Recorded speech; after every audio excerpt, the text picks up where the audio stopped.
Assalamualaikum Pak Nanang, apa kabar? Waalaikumsalam Bu Ganis, Alhamdulillah baik. Bolehkah saya meminta waktunya sebentar? Saya mau bercerita tentang apa yang saya rasakan akhir-akhir ini di kelas, Pak. Baik Bu, apa yang mau Ibu ceritakan? Begini Pak Nanang, akhir-akhir ini saya merasa murid-murid di kelas saya kurang antusias dalam menerima pembelajaran dari saya, Pak. Jadi menurut Bu Ganis, apa yang Ibu harapkan dari obrolan kita hari ini Bu? Saya mengharapkan solusi atas permasalahan saya tentang antusiasme murid-murid di kelas saya, Pak Nanang. Menurut Bu Ganis, hal apa saja yang membuat murid-murid Ibu kurang antusias dalam pembelajaran bersama Ibu Ganis? Kalau saya ingat kembali, hal yang menyebabkan murid-murid saya kurang antusias adalah yang pertama, pembelajaran yang saya berikan sedikit membosankan, terlalu monoton. Saya terlalu dominan untuk bercerita di depan murid-murid saya. Yang kedua, saya kurang memberikan kesempatan buat murid-murid saya untuk berpendapat atau aktif berbicara pada pembelajaran saya. Yang ketiga, karena saya terlalu banyak menggunakan paper and pencil. Oh, begitu Bu. Kira-kira apa saja yang dapat membuat murid Ibu antusias dalam pembelajaran bersama Ibu? Menurut saya, murid-murid pasti menginginkan pembelajaran yang asyik, tidak menonton, tidak membosankan. Wah, saya sependapat dengan Ibu. Lalu menurut pendapat Ibu, apa saja yang bisa membuat murid-murid asik dan tidak bosan dalam pembelajaran Ibu? Menurut saya, pembelajaran harus terpusat pada murid. Murid diminta untuk aktif dalam pembelajaran. Kemudian adanya exhibiting ataupun game supaya pembelajaran lebih menarik. Lalu Bu, mengenai tugas yang diberikan kepada murid-murid Ibu, apakah penyebabnya sehingga kurang antusias dalam mengerjakan tugas? Kemungkinan karena tugas yang saya berikan terlalu banyak, menggunakan paper and pencil. Saya jarang memberikan sumber belajar yang beragam dan mengasihkan. Kalau boleh tahu, Ibu menggunakan sumber belajar apa saja di kelas? Saya bisa menggunakan buku teks, majalah-majalah, buku-buku kegiatan anak saja. Adakah sumber belajar selain buku teks? Saya pikir banyak ya Pak Nanang. Sumber belajar seperti video di YouTube, penggunaan bahan ajar dari alam, alat peraga edukatif, dan penggunaan launchpad yang beragam. Nah, betul sekali Ibu. Saya yakin sekali bila Ibu bisa menggunakan berbagai macam sumber belajar, pasti akan membuat murid-murid antusias dalam pembelajaran. Jadi, sekarang apa rencana Ibu untuk menyelesaikan masalah ini? Yang pertama, saya merancang pembelajaran yang mengasihkan dengan menggunakan sumber belajar yang beragam, seperti video, YouTube. Kemudian yang kedua, saya akan memberikan tugas yang sesuai dengan minat dan bakat murid-murid saya. Istilahnya, saya akan melakukan pembelajaran diferensiasi sehingga murid-murid tidak terkesan dipaksa, tetapi mereka memang senang mengerjakan tugasnya. Dan yang ketiga, saya akan mengurangi penggunaan pensil and paper pada saat memberikan kegiatan pada anak saya. Saya akan menggunakan alat peraga edukatif dalam ruangan, menggunakan media-media pembelajaran yang alami dan memanfaatkan barang-barang bekas, menggunakan berbagai macam launchpad. Bagus sekali rencana Ibu. Mudah-mudahan berhasil ya Bu ya. Amin. Apa komitmen Ibu terhadap rencana Ibu itu tadi? Saya berkomitmen untuk selalu membuat rencana pembelajaran yang mengasihkan, menggunakan banyak sumber belajar untuk eksplorasi materi sehingga murid-murid saya dapat menjalankan merdeka belajar dan saya akan membuat murid-murid saya senang dalam kegiatan eksplorasi materi. Tanpa ada unsur paksaan akan saya serahkan pemilihan sumber belajar pada murid-murid saya. Wah, bagus sekali Bu Ganis. Saya sangat mendukung. Mudah-mudahan semua berjalan lancar dan sesuai dengan harapan Ibu. Terima kasih Pak Nanang atas waktu yang diberikan untuk sharing. Mudah-mudahan kita semua bisa menjadi guru yang selalu dirindukan oleh murid-murid kita. Amin. Amin.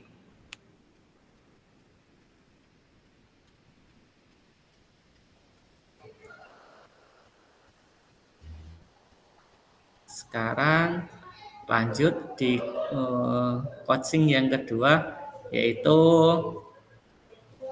Bu Ganis selaku coach dan saya coachingnya. Gitu ya Bu ya. Oke. Kita mulai. 1, 2, 3. Assalamualaikum Bu Ganis. Waalaikumsalam Pak. Bagaimana kabarnya pada hari ini? Alhamdulillah sehat Bu. Bagaimana juga kabar Bu Ganis? Alhamdulillah sehat juga Pak. Mudah-mudahan kita senantiasa diberikan kesehatan supaya bisa terus mendampingi murid kita dengan maksimal di sekolah. Oke, jadi kemarin Pak Nanang juga sudah sempat menghubungi saya lewat WA ya. Katanya pengen ngajak ngobrol gitu, berbincang-bincang. Kira-kira tujuan dari obrolan kita hari ini apa ya Pak? Jadi saya sebenarnya ingin menemukan cara dan solusi bagaimana siswa saya bisa bersikap lebih sopan dan menghargai saya sebagai wali kelasnya. Itu sih Bu sebenarnya inti dari tujuan obrolan yang ingin saya lakukan dengan Bu Ganis pada kesempatan kali ini. Oke. Berarti Pak Nanang pengen dapat cara atau solusi bagaimana sih supaya anak-anak Pak Nanang bisa lebih menghargai dan menghormati Pak Nanang lagi. Iya, betul sekali Bu. Jadi begini Bu, maksud saya datang di sini, saya ingin menceritakan kaitan dengan masalah yang saya hadapi akhir-akhir ini Bu. Saya merasa akhir-akhir ini siswa saya di kelas kurang sopan kepada saya dan terkesan kurang menghormati dan menghargai saya selaku wali kelas mereka di sekolah. Sebenarnya saya juga mencoba menanyakan kepada mereka, mengapa kok kalian bersikap seperti itu kepada saya sebagai guru mereka. Nah, sebagian besar dari murid saya menjawab, karena kami merasa senang dan nyaman sama Pak Guru. Kami merasa seperti teman sendiri. Itu Bu. Memang pada awalnya ya saya akui saya memposisikan diri saya ke murid saya itu sebagai teman untuk mereka. Nah, saya merasa ketika saya memposisikan diri saya sebagai teman kepada murid saya yang sebelumnya tahun ini sudah naik ke kelas 5 itu sangat berhasil Bu. Tapi ternyata untuk tahun ini dengan murid yang berbeda malah menjadi seperti bumerang untuk saya. Murid-murid sudah terlalu nyaman dengan menganggap saya sebagai teman mereka. Begitu Bu Ganis. Oke, berarti Pak Nanang itu memposisikan kontrol Bapak sebagai teman ya untuk saat ini kepada murid Pak Nanang di kelas berapa ini Pak? Di kelas 4 Bu Ganis.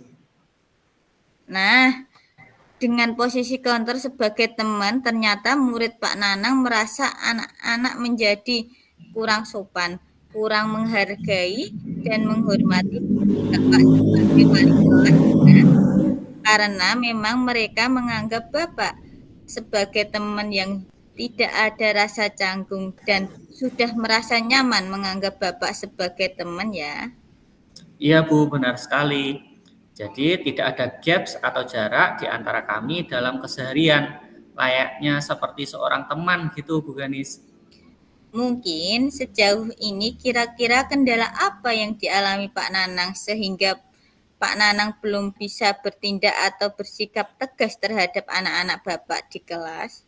Jadi menurut saya kendala terbesar yang saya hadapi sehingga belum bisa tegas terhadap mereka adalah saya merasa mental mereka belum kuat. Yang saya rasakan mental anak saat tahun ini tidak sekuat anak tahun lalu. Karena yang sudah-sudah pada waktu itu saya belum belajar tentang posisi kontrol guru. Jadi saya merasa posisi kontrol waktu sebagai teman itu adalah satu-satunya cara untuk lebih dekat dengan murid-murid saya. Ternyata itu salah. Karena sebagai gambaran suatu ketika salah satu murid saya ada yang meminta bantuan kepada saya. Nah, pas waktu itu saya baru ada kegiatan lain yang tidak bisa ditinggalkan. Ternyata anak saya tersebut terlihat marah dan saya tanya, dia menjawab katanya kecewa. Dia berkata, "Saya pikir Bu Guru adalah teman saya." Anak tersebut kemudian beberapa hari bersikap acuh kepada saya, tidak mau mengerjakan apa yang saya minta.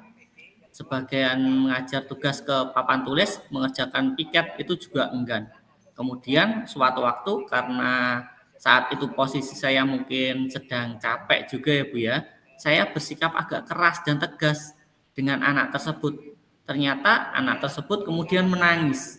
Lalu keesokan harinya dia tidak berangkat ke sekolah. Nah, ini disitulah kemudian saya berpikir, Bu, mungkinkah ada yang salah dengan posisi kontrol yang saya terapkan kepada anak didik saya?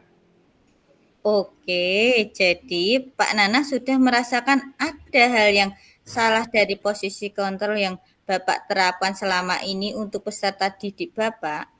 Kemudian, hal apa yang Bapak lakukan atau pikirkan setelah mengalami kejadian itu?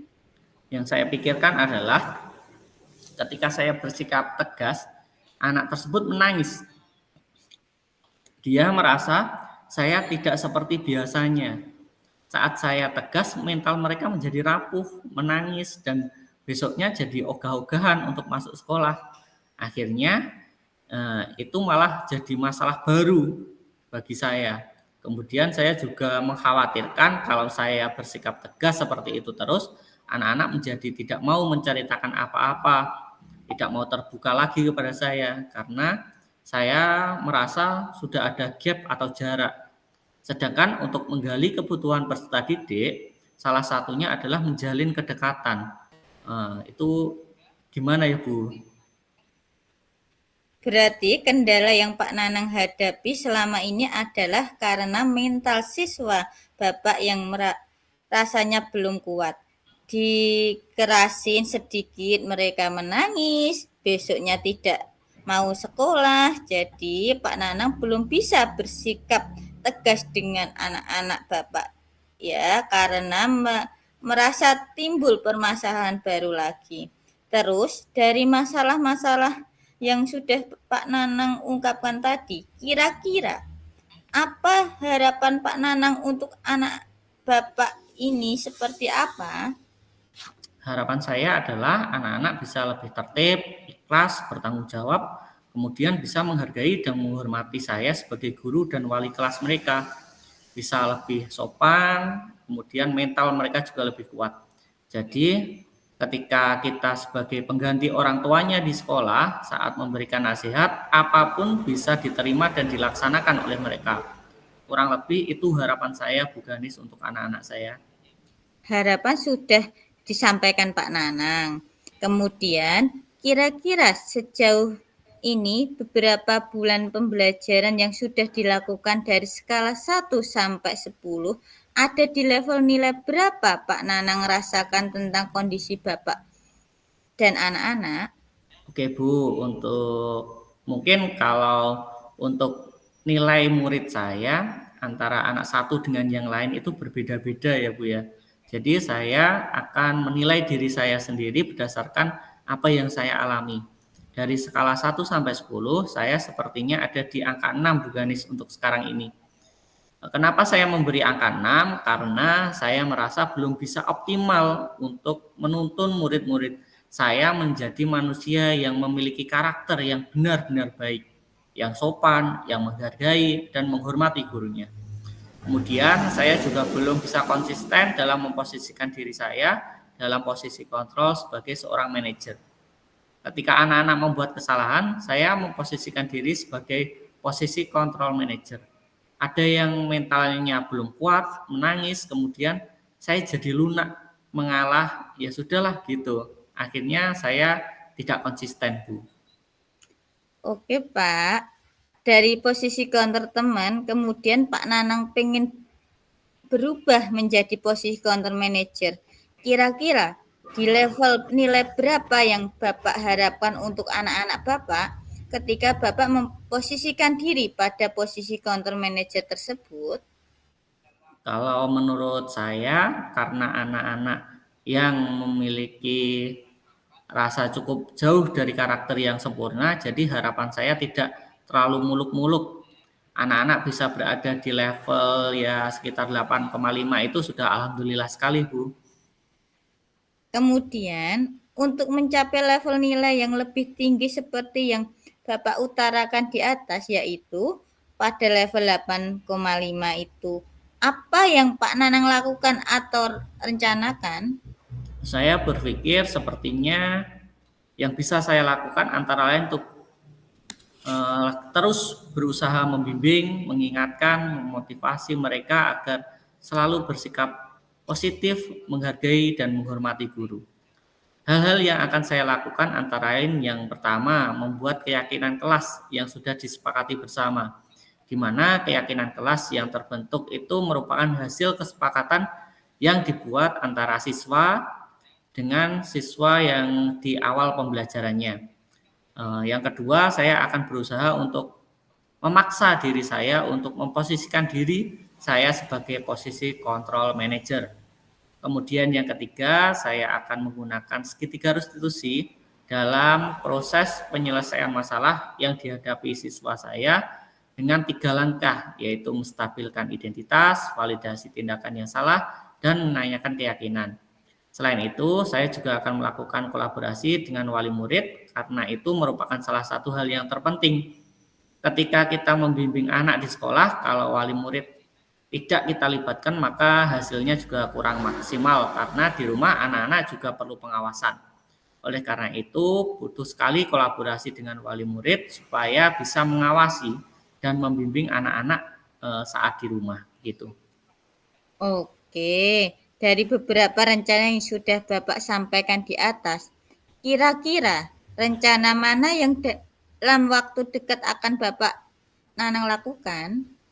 Sepertinya saya akan memaksa diri saya untuk terus konsisten memposisikan diri saya sebagai posisi kontrol guru sebagai manajer. Kira-kira kapan itu akan dilakukan? Sebenarnya itu lebih cepat, lebih baik. Setelah kegiatan berbincang ini, insya Allah besok saya akan mulai merubah posisi kontrol guru saya dari teman menjadi manajer. Sebenarnya yang saya butuhkan adalah konsisten saja, Bu, untuk penerapannya. Oke, oke Pak. Identifikasi masalah sudah, rencana sudah, harapan sudah. Kira-kira siapa saja dapat menjadi kontrol untuk mengawasi Pak Nanang dalam menjaga komitmen itu? Yang membantu saya untuk menjaga komitmen tersebut adalah sudah pasti seluruh warga kelas, karena ini merupakan permasalahan kelas. Saya akan minta diri saya dan peserta didik saya untuk komitmen atas rencana yang saya buat ini. Rencana dan harapan ini akan saya share ke anak-anak terlebih dahulu, kemudian kita akan bersama-sama berkomitmen untuk menjalankannya. Kemudian, apa yang membantu Bapak untuk menjaga komitmen itu? Yang akan saya dan sudah lakukan mengikrarkan keyakinan kelas di setiap pagi. Alhamdulillah di tahun sebelumnya saya belum sama sekali mengenal tentang keyakinan kelas, sekarang mengenal kemudian dapat mempraktekannya di kelas saya. Alhamdulillah ada pengaruh positif meski prosentasenya hanya sedikit gitu, Bu. Oke, Pak Enas sudah menyampaikan permasalahan, kendala, harapan, dan rencana yang akan dilakukan sudah disampaikan. Kira-kira Bagaimana perasaan Pak Nanang setelah kita ngobrol-ngobrol ini? Alhamdulillah lega, bahagia, bisa bertukar pikiran dengan Bu Ganis, bisa menemukan solusi atas permasalahan saya. Seperti ada teman curhat, alhamdulillah Bu Ganis ada waktu untuk mendengarkan cerita saya sehingga saya bisa menuangkan solusi dan saya bisa menyusun langkah-langkah yang harus saya lakukan untuk kedepannya. Mudah-mudahan semua langkah yang Pak Nanang rencanakan bisa berjalan dengan lancar dan baik. Apa yang diharapkan bisa terwujud dengan baik. Amin. Ya, amin. Terima kasih banyak Bu Ganis atas waktunya. Sekian coaching kali ini. Billahi taufiq wal hidayah. Wassalamualaikum warahmatullahi wabarakatuh. Waalaikumsalam warahmatullahi wabarakatuh.